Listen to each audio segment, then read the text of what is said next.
Okay, listen, this is something straight out of the fishbowl. This is the title, Issues in America. My name is Chief, and,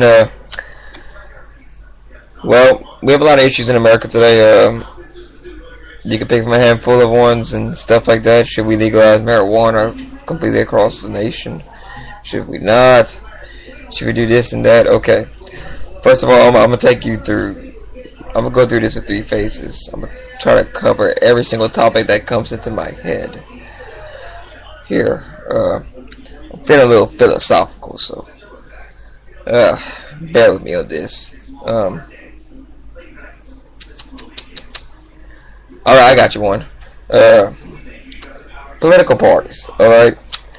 Let me take a history lesson back on you here. George Washington was completely against political parties when he became a president of the United States. He said that he thought they may become too powerful one day, and that these men would get power and it would basically go to their heads. And they're saying, you know what? I've said this in a episode 2 or 3 episodes ago, and I think it's happened for a couple of decades now, 2 or 3 decades. It's slowly but surely started coming that way, because in the 50s, we got more stuff done back then than we do today. But, like, I don't think political parties may be necessarily the problem. I think the problem, well, the main problem with the Congress representatives and the senators and stuff, man, it's no fault of the president of his own. It ain't President Obama's fault that this is going on. Well, you know, he played that game for so many years, so you know what, you can kind of say he's a part of it. But,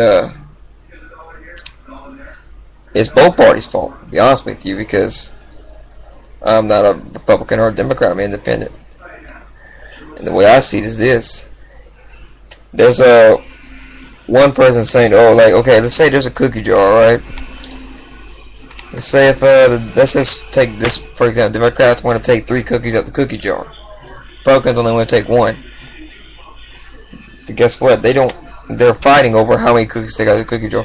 This stuff is always going on. They always have fought since the beginning of this country. Well, even though the Republicans wasn't around since the beginning of this country, Democrats have been. Their party used to be called the Democratic Republicans, which is kind of crazy. But if you think back, the Republicans got started with Abraham Lincoln. That's when the Republicans started. The Democrats just got the name. Well, I think there needs to be a strong third party in this country. That way we'll get some compromises done. A middle of the road, a blend, if you will, of Republicans and Democrats. It doesn't let's just, like, Democrats, you call them liberals. Republicans, you call them conservatives. What happens to something in the middle? What would happen in this country if we would have a middle party?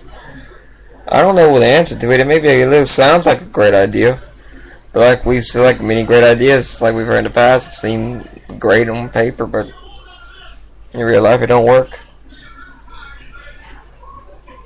They fight over everything. I mean, what can you do? Honestly, what can you? I mean, you would have to.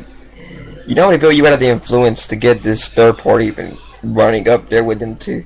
I think people need to stop voting party lines. Like, if you're a Democrat, don't vote for a Democrat just because you're a Democrat.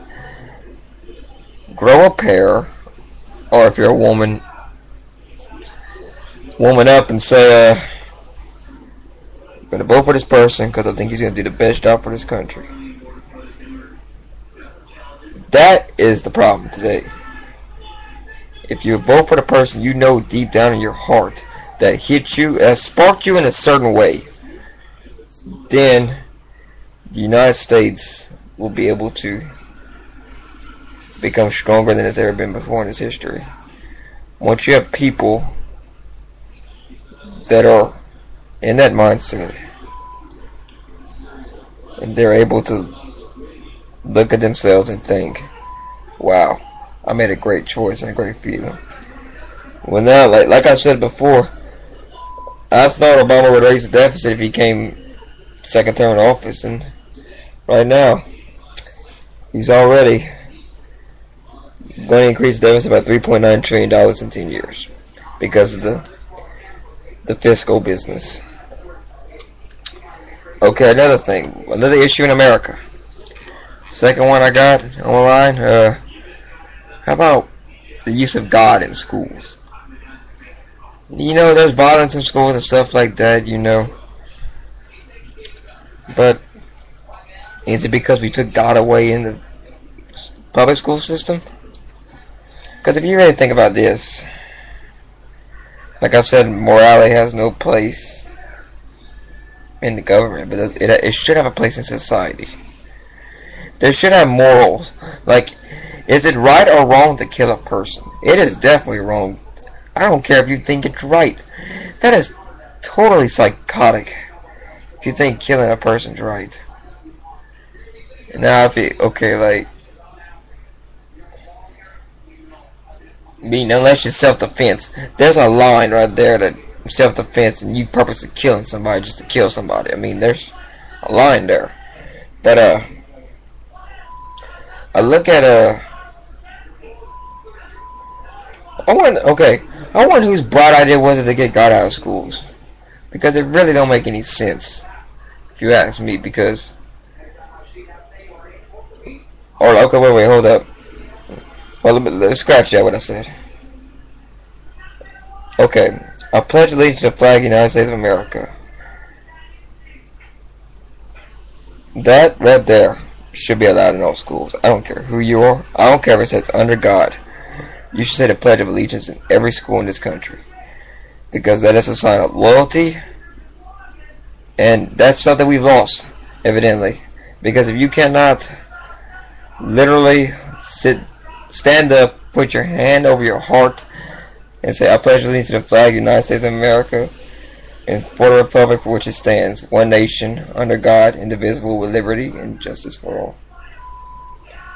How simple is that? Nobody got hurt. It's just words. Okay? Sticks and stone may break my bones, but words cannot hurt me. Okay? If you allow them to hurt you. I mean, if you're an atheist and you don't believe in God, good for you. Have a great life. I mean, that's just stupid, if you're honest. If you just not even say it. Okay, if you're an atheist and you're a child being brought up, you say you have to say the under God part. You can skip that and just learn to pledge allegiance that way. At least you're pledging to your country. I don't know why we have to make everything so complicated these days, because that's the problem with society. Everything's getting too complicated, and we're not going to be able to know anything after a while.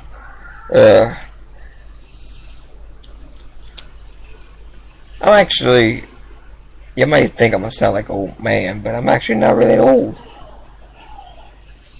I'm just going to say this. I'm in my 20s, alright? I am in my 20s. Okay. I'm a young fellow. I just see society in a different way than a lot of people in my generation. My generation, dude, do I really prove my own way from generations ago? Guess what? Every generation's got its flaws, and every generation's got its bright moments. That's always been mankind's stuff.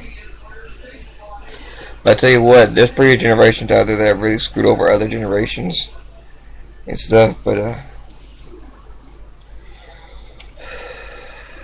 I mean, I look at everything around me, and it kind of catches your attention real easy. The way style is overcame. Like, I mean, you can almost attribute that to the flappers in the 1920s. And, I mean, you look at another issue we got in America is we had immigration, but we're going to talk about two other things. Is gay marriage really an issue, or is it just bigger than someone else? You know what? I got a problem with people on both sides of the bargain here. Alright. First of all, if you're a person that's against gay marriage, morally, I would say you're right. I think gay marriage is wrong as well. But would I be completely against it? If it would become a bill, and they would say, okay, let's have this, but I vote against it, probably not, because the Constitution gives them a protection right there. there's a separation of church and state in this country. That's the one line in the Constitution that just completely knocks everything you have morality out of the government. That it's just like it's just a big wall of smoke with no fire. Basically, all that the morality of it. Am I against abortion? Yes. Because I just think it's kind of crazy. Because I mean, if something's kicking inside your belly, inside a woman's body, if something's kicking there, there's something inside there that it's alive. Okay, that's the definition of alive. All right.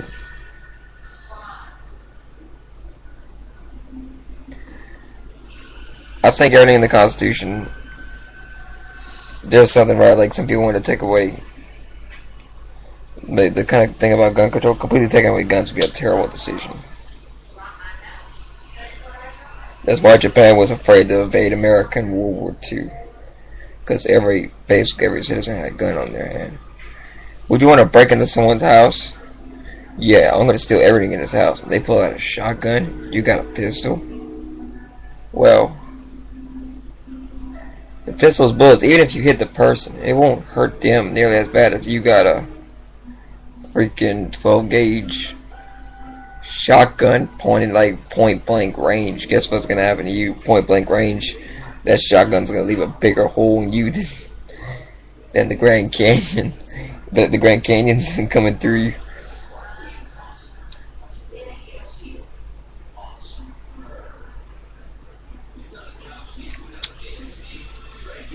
I think there needs to be,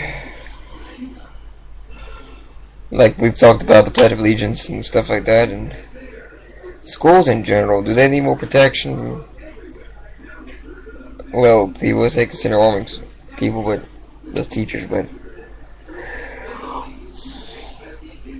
I thought about that.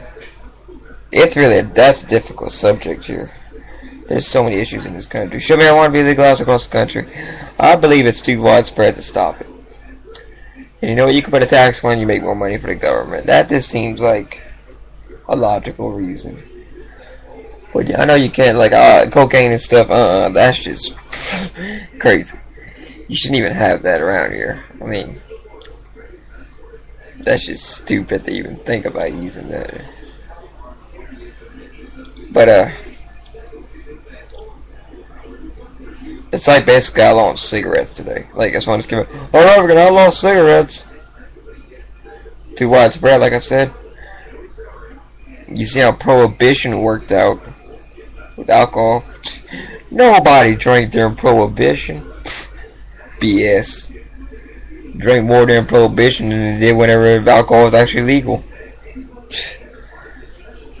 You see, people always come with great ideas, but you know what? They all can say something really smart, and it sounds smart, but really, if you really start thinking about what they're saying, it ain't really as smart as it sounds. Like, let's see, I think we're at a crossroads. America's at a crossroads. We could have a huge war in the Middle East any day.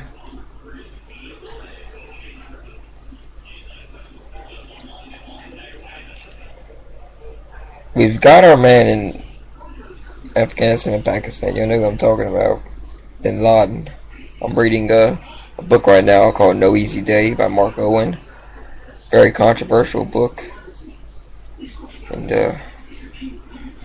you know, it's a really good book. I enjoyed it. I'll recommend it to y'all. I got it for Christmas, and I've got done with the first 6 chapters, and I think it's a good book so far. It's keeping me really interested. If you're into kind of military ops stuff, I mean, you'll definitely enjoy that book. Like, I could just feel the emotions in that book. You could just feel it when you read the words. This guy is actually a real SEAL Team 6 person, so it's a great read. I recommend it to y'all.